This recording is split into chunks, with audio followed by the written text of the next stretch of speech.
নমস্কার everyone, invest বন্ধুতে সকলকে স্বাগতম। তো বন্ধুরা, শুরু করা যাক আজকের মার্কেট দিয়ে। দেখুন, আজকে নিফটি ফিফটিতে 111 পয়েন্টের একটা ভালো পজিটিভ মুভ দেখা গেছে, 0.50% মতো। এছাড়াও মিড ক্যাপেও আজকে খুব ভালো মুভ দেখা গেছে, পজিটিভ মুভ 0.70% মতো, 336 পয়েন্ট মতো। স্মল ক্যাপেও মোটামুটি 0.5%-এর মতো ভালো পজিটিভ আপ মুভ দেখা গেছে। এছাড়াও নিফটি ব্যাংকেও ভালো পজিটিভ ছিল। সেন্সেক্সেও 341 পয়েন্ট মতো পজিটিভ মুভ দেখা গেছে। ওভারঅল ব্রডার মার্কেট যদি আমরা দেখি, সেখানে কিন্তু আমরা দেখতে পাচ্ছি অ্যাডভান্সের সংখ্যা, অর্থাৎ পজিটিভ মুভ দিয়েছে 1044টার মতো স্টক, আর 1433টার মতো স্টক নেগেটিভ মুভ দিয়েছে।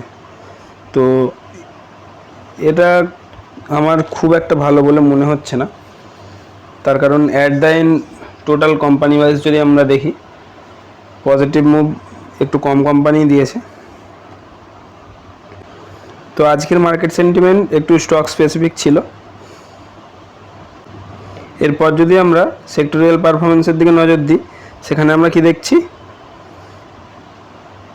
নিফটি ফার্মা থেকে শুরু করে Nifty financial service, Nifty auto, Nifty metal, Nifty mid cap select, এছাড়াও নিফটি ব্যাংক এবং নিফটি এনার্জি আর নিফটি আইটিতে মোটামুটি পজিটিভ মুভ ছিল। এবং আজকে ডাউন সাইডে যে সেক্টরগুলো ছিল সেগুলো একটু দেখে নেওয়া যাক। সেগুলো মোটামুটি Nifty media, reality, PSU bank আর এফএমসিজি। ঠিক আছে, তো এরপর পরে আমরা নিফটির একটু চার্টে চলে যাই, সেখানে দেখে নিই। তার আগে একটু টপ গেনার টপ লুজারগুলো দেখে নিই। টপ গেনার আজকে ছিল এলগি ইকুইপমেন্ট, প্রায় 14%-এর কাছাকাছি, খুব দারুণ একটা আপসাইড মুভ। এছাড়াও কেএস ইন্টারন্যাশনাল 7%-এর কাছাকাছি up move. IX Indian energy exchange, সেখানেও 6%-এর কাছাকাছি আপ মুভ।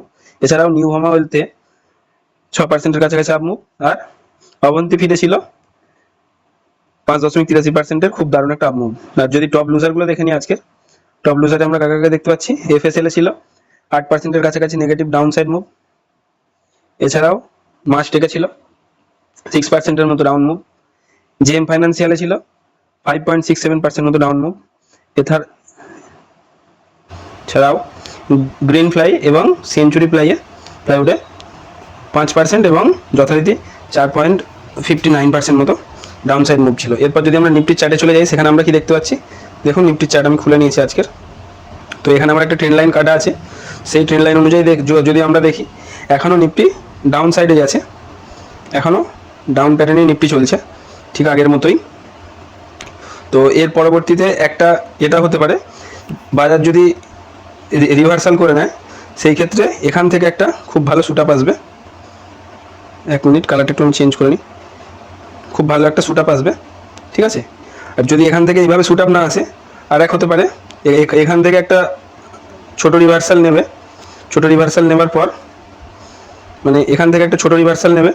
ছোট রিভার্সাল নেবার পর কি করবে, বাজার এইভাবে মুভ করে তারপর উপরের দিকে যাবে, ঠিক আছে।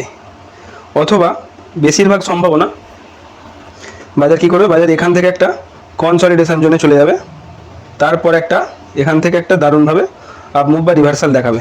অর্থাৎ এখান থেকে একটা সুইং ট্রেডিংয়ের chart pattern, U shape chart pattern তৈরি হবে, যেখান থেকে বাজার পুরোপুরিভাবে রিভার্সাল করবে।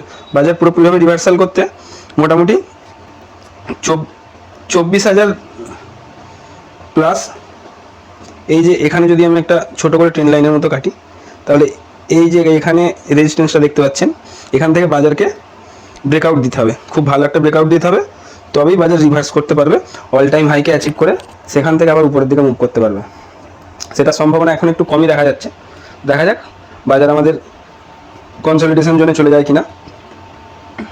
কয়েকদিনের চার্টে যদি আমরা চলে আসি, তো এখানেও আমরা দেখতে পাচ্ছি কি 22,300 থেকে 22,350-এর মধ্যে একটা স্ট্রং সাপোর্ট জোন বাজার এখনো পর্যন্ত ধরে রেখে দিয়েছে। এটা একটা ভালো সংকেত। আর কোথায় গিয়ে বাজার রেজিস্ট্যান্স ফেস করছে, অর্থাৎ এখানে সুইং ট্রেডাররা বা অন্যান্য ট্রেডাররা তারা কি করছে, তারা এই রেজিস্ট্যান্সে গিয়ে কোথাও বিক্রি করার চেষ্টা সবসময় চালিয়ে যাচ্ছে। তো এখান থেকে 22,580, অর্থাৎ এই যে রেজিস্ট্যান্স লাইনটা আছে, এই 22,580 রেজিস্ট্যান্স লাইন্সটা বাজার যখন ক্রস করবে তখনই একটা ভালো ব্রেকআউটের সম্ভাবনা আসতে পারে। এই সময়ের মার্কেট সিচুয়েশান অন্তত এটাই বলছে।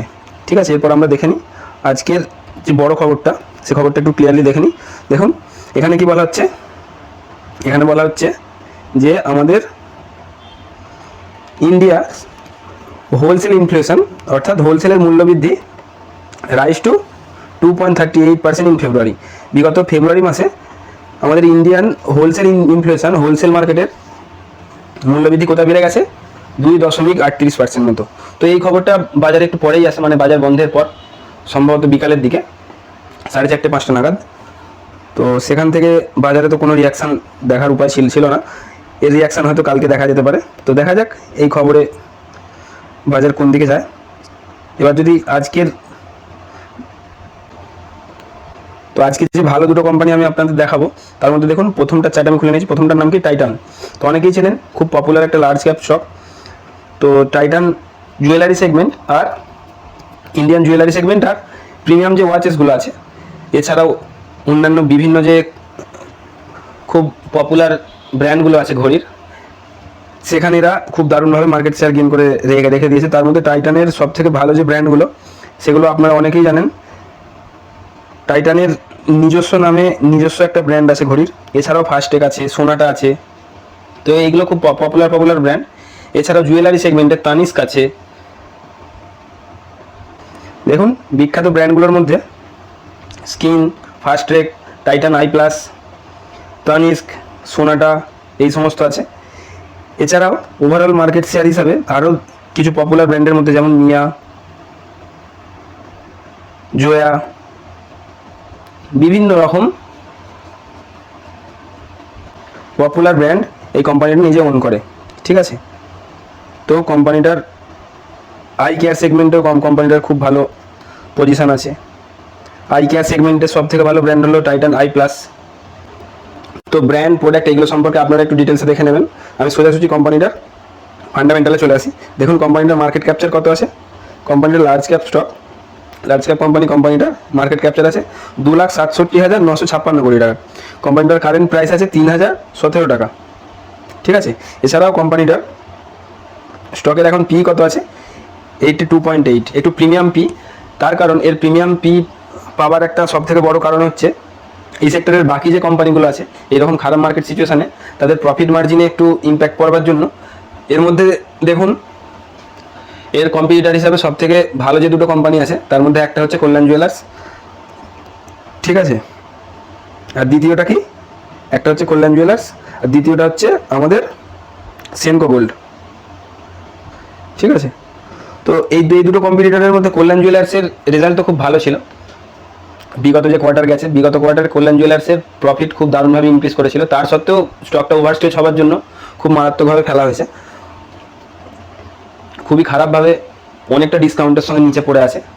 আর যদি সেনকো গোল্ডের দিকে যাই, সেখানে প্রফিট মার্জিনের ওপর খুব বড় সড়ো ইম্প্যাক্ট আসবার জন্য কোম্পানিটার শেয়ারটা খুব খারাপভাবে নিচের দিকে, প্রায় 60%-এর উপর, প্রায় 68%-এর কাছাকাছি ডাউন সাইড চলে গেছে। তো এটা সেনকো গোল্ডের ইনভেস্টরদের জন্য খুব খারাপ একটা খবর। তো একমাত্র এই কোম্পানিটাই আছে লার্জ ক্যাপ স্টক হওয়া সত্ত্বেও নিজের ব্র্যান্ডের ওপর নির্ভর করে আর নিজের কনসিস্টেন্ট গ্রোথ প্রসপেক্টিভের ওপর নির্ভর করে এই কোম্পানিটাই একমাত্র একদম কনসিস্টেন্ট ভালোভাবে প্রফিট আর রিটার্ন তার ইনভেস্টরদের ফিরে যাচ্ছে। সেই কারণে এই স্টকটার পি এত হাই দেখছেন। ঠিক আছে, 82.8। তো প্রিমিয়াম পি এই কোম্পানি এখন থেকে নয়, আগাগোড়াই পায়।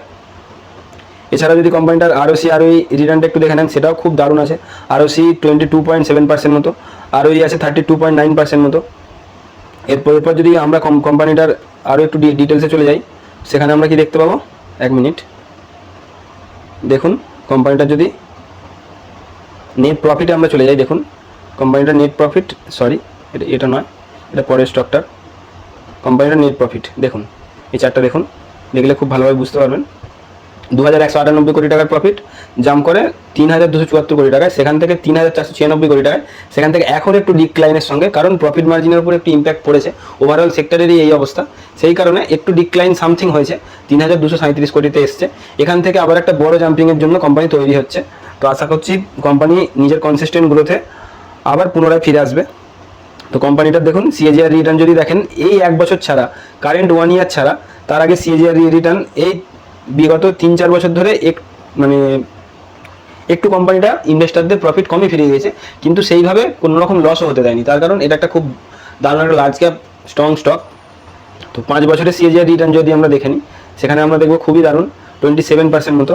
এছাড়াও 10 ইয়ারের অ্যাভারেজ সিএজিআর রিটার্ন যদি আমরা দেখে নিই, সেটাও খুব দারুণ 23% মতো। ঠিক আছে, এরপর যদি আমরা কোম্পানিটার সেলস গ্রোথটা একবার দেখে নিই, সেখানে একটু নজর দিন। দেখুন 1 ইয়ারে 19% মতো সেলস গ্রোথ, এছাড়াও 3 ইয়ারে 33% মতো সেলস গ্রোথ, 5 ইয়ারে 21% মতো সেলস গ্রোথ। সেলস গ্রোথ যত ভালো হবে তার উপর প্রফিট গ্রোথও তত ভালো হবে। তার বেসিসে আমরা কম্পাউন্ডিং রিটার্ন বা সিএজিআর রিটার্ন খুব দারুণভাবে পাবো। আর ওই যেটাকে বলা হয় রিটার্ন অন ইকুইটি। তো 10 ইয়ারের সেলস গ্রোথ দেখুন 17% মতো। এছাড়াও প্রফিট গ্রোথও খুব দারুণ আছে। বিগত 1 বছরের প্রফিট গ্রোথটা একটু খারাপ হয়েছে, তার কারণ স্টক বিগত 1 বছর ধরে সেইভাবে চলছে না, সেইভাবে ডাউনও হচ্ছে না। আর দেখুন লার্জ ক্যাপ স্টকের একটা খুব ভালো দিক হচ্ছে এখানে আপনার রিস্ক কম, রিওয়ার্ড হয়তো স্মল ক্যাপ অথবা মিড ক্যাপের থেকে একটু কম, কিন্তু এখানে আপনার রিস্ক খুবই কম, একদম সামথিং মডারেট রিস্ক। সেই কারণে লার্জ ক্যাপ স্টক সমস্ত পোর্টফোলিওতে থাকা উচিত। আর এই রকম স্ট্রং কনসিস্টেন্ট স্টক তো অবশ্যই থাকা উচিত। এখানে কোনো বাইং সেলিং রেকমেন্ডেশন নেই, তো আপনারা নিজের রিসার্চের ওপর নির্ভর করে বাইং সেলিং করতে পারেন। দেখুন 3 ইয়ারের প্রফিট গ্রোথ 54%, 5 ইয়ারের প্রফিট গ্রোথ 20% মতো। ঠিক আছে, এরপর আমরা চলে যাই কোম্পানিটার হোল্ডিংয়ের দিকে। কোম্পানিটা যদি হোল্ডিংয়ের দিকে আমরা চলে যাই, দেখুন এখানে আমরা কি দেখতে পাচ্ছি, কোম্পানিটার প্রমোটার নিজের হোল্ডিং স্টেবল রেখে দিয়েছে একইভাবে। ঠিক আছে, এখানে কোনো চেঞ্জ নেই। কিন্তু এফআইআইকে দেখুন, এফআইআই নিজের হোল্ডিং একদম সামথিং মাইনর পয়েন্ট এখানে ডিক্রিজ করেছে। তো এটা এমন কিছুই নয়, তার পরিবর্তে আপনি যদি ডিআই এর হোল্ডিংটা দেখেন, এখানে দেখবেন যে ডিআইআই তার হোল্ডিং খুব দারুণভাবে বাড়িয়েছে, 11.28% থেকে 11.37% বেড়ে গেছে। গভর্নমেন্ট হোল্ডিংটাও স্টেবল আছে একভাবে। যদি পাবলিক হোল্ডিংটা দেখেন, সেখানে কি দেখছি আমরা, পাবলিক হোল্ডিংয়ে 17.33% থেকে 17.35%, এখানেও সামথিং একটু ইনক্রিজ হয়েছে, এটা খুব বেশি ইনক্রিজ নয়, খুব ভালো একটা দিক ডিআইআই কিনছে। এরপর আমরা যে স্টকটাতে চলে যাব, সেটা একটা মিড ক্যাপ, খুব হাই গ্রোথ, দারুণ একটা স্টক। চলুন চলে যাই তাতে। পরবর্তী যে স্টকটা দেখুন ভিবিএল, অর্থাৎ বরুণ বেভারেজ লিমিটেড। তো এটাও ইন্ডিয়াতে পেপসিকোর সবচেয়ে বড় ফ্র্যাঞ্চাইজি হিসাবে এই কোম্পানিটাই একমাত্র খুব দারুণভাবে বিজনেস চালিয়ে যাচ্ছে, খুব দারুণভাবে নিজেকে গ্রো করে যাচ্ছে। তার সাথে সাথে বেভারেজ মার্কেটে খুব দারুণভাবে মার্কেট শেয়ার গেইন করে যাচ্ছে। শুধুমাত্র ইন্ডিয়াতেই নয়, আমাদের ডোমেস্টিক মার্কেট ছাড়াও ইন্টারন্যাশনালি সাউথ আফ্রিকাতে খুব দারুণভাবে এক্সপেন্ড করে চলেছে, ক্যাপেক্স অনবরত করে যাচ্ছে।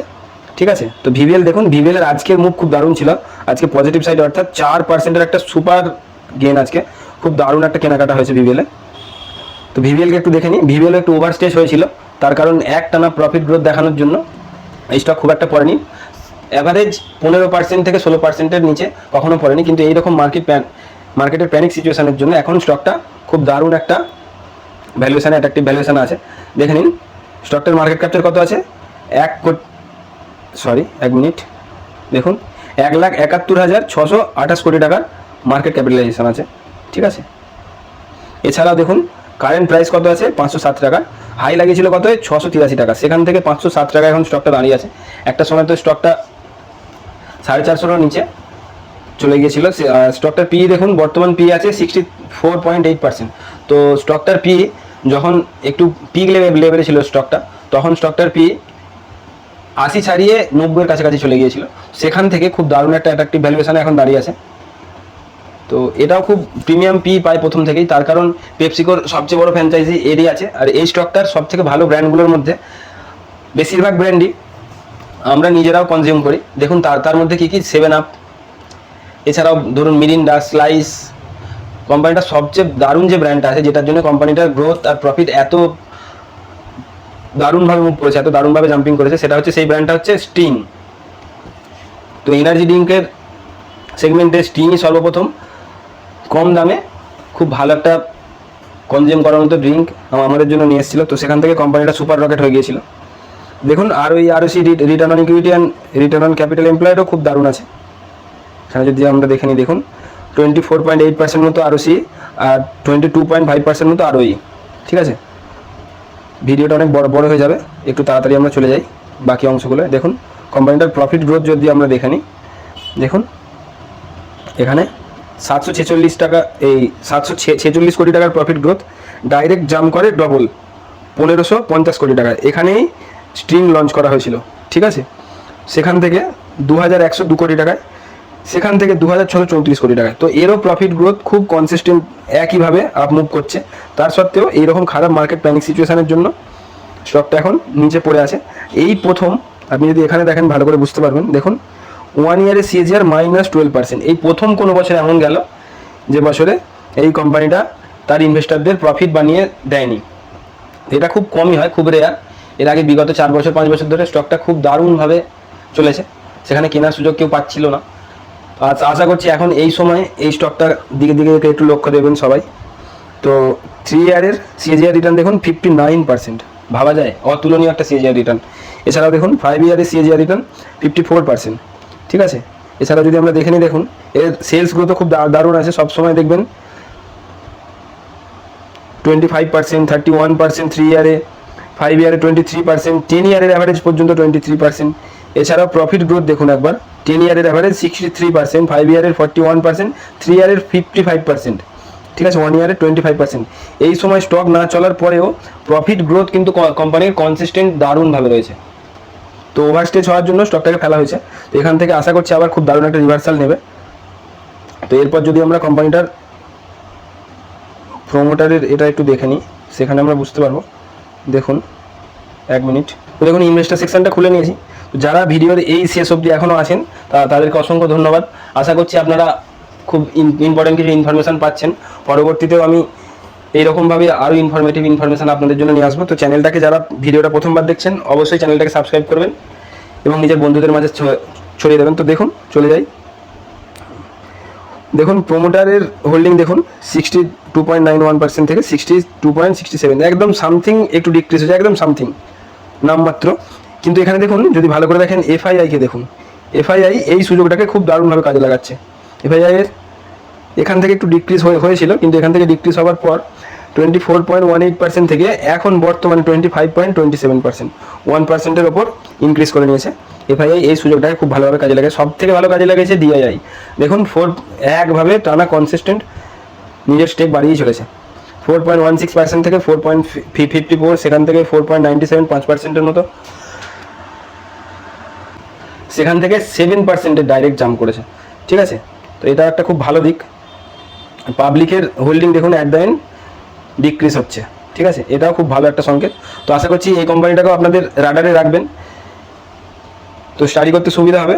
এছাড়াও অনেক ভালো ভালো স্টক আমি নিয়ে আসছি ভিডিওতে, পরবর্তী ভিডিওতে। সঙ্গে থাকুন, মার্কেটে থাকুন, ইনভেস্টমেন্টও দেখতে থাকুন।